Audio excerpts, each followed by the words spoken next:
Obviously, there is a thesis, which is probably a reasonable one, that protein conformational changes are probably what often lead to slower off rates. And if that is the case across a range of systems, then predicting where those conformational changes might occur would obviously be an important part of this. And by studying that in the systems we put together, hopefully that gives us a means of rigorously assessing their predictive value.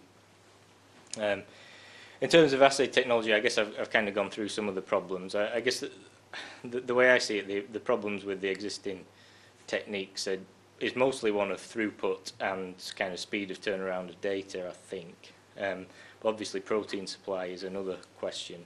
I think by studying these in more detail, we should be able to delineate more what those actual problems are, and look for methodologies that address those shortcomings and make this kind of kinetic characterization more part of the routine testing of compounds in a kind of design analyze cycle. I've mentioned this before, but in addition to that, I think development of methods that are more applicable to membrane-bound systems would vastly increase the scope of what we can do. I think in terms of link to in vivo, and this is definitely not my area, but I think what we'd like to do is to take some existing compounds that show, or some that translate through from in vitro to in vivo and some that don't, and see if you can uncouple at what point that difference occurs. So you could break it down into the translation between isolated enzyme to cellular systems to tissues to the in vivo situation, and see if we can get some general rules for where you would expect some things to transfer and some not to.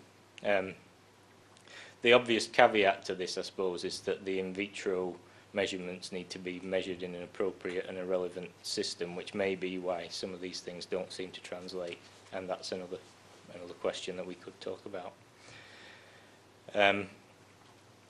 Okay, so our contribution from industry, like all of these things, will be entirely in kind, as is required by this. What we're talking about, and as an estimated contribution, is firstly is FTEs. So we've got 7 companies involved in this, and we propose to contribute, depending on which company it is, somewhere between 1 and 2 FTEs each. And that's not just for coordination, but we kind of hope that we can provide some useful intellectual input, but also commit to experimental work where necessary as well. We do, as I said before, intend to provide appropriate targets and systems with their associated tool compounds to make available for anyone in the consortium to study, which could involve compounds that are appropriate for in vivo probes. There is obviously the possibility of us providing computational support where necessary. That may come from academia or it may come from industry, whatever's best, but we will be able to provide that if necessary. That could be in terms of molecular modelling and more kind of systems biology sort of approaches if that's what's required. Obviously the coordination and active participation is also part of this.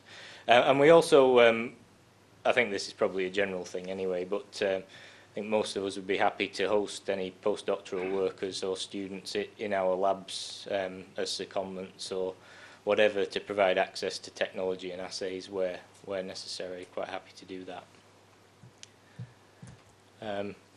So this is kind of the slide that was required really. I kind of hope that it shouldn't really be me telling you what's in it for you. It's either you're interested or you're not really. But I think what attracts me to it is the fact that it's fundamental science. It's molecular interactions are right at the heart of what is happening in drug discovery. But also with the obvious possibility of having direct impact on society and economy in terms of compounds that should make people better. I guess you might say that about most of the things we talk about today, but that's kind of what interests me about it. And I would contend, I mean, people may correct me on this, but I think this should be an opportunity to do collaborative research, which is not possible in individual groups, either for availability of tool compounds or techniques. And hopefully, by forming the consortium, we can bring some people together that can address the whole aspect of this. In terms of SMEs, I mean, I've not given a lot of thought to this. I think that you know, if people want to bring other ideas forwards, then that's fine. But I thought the most obvious thing is that we would expect this to provide new technology platforms for new assay methods and what have you that would be marketable and would be good opportunities for new companies to develop. There may be other opportunities too.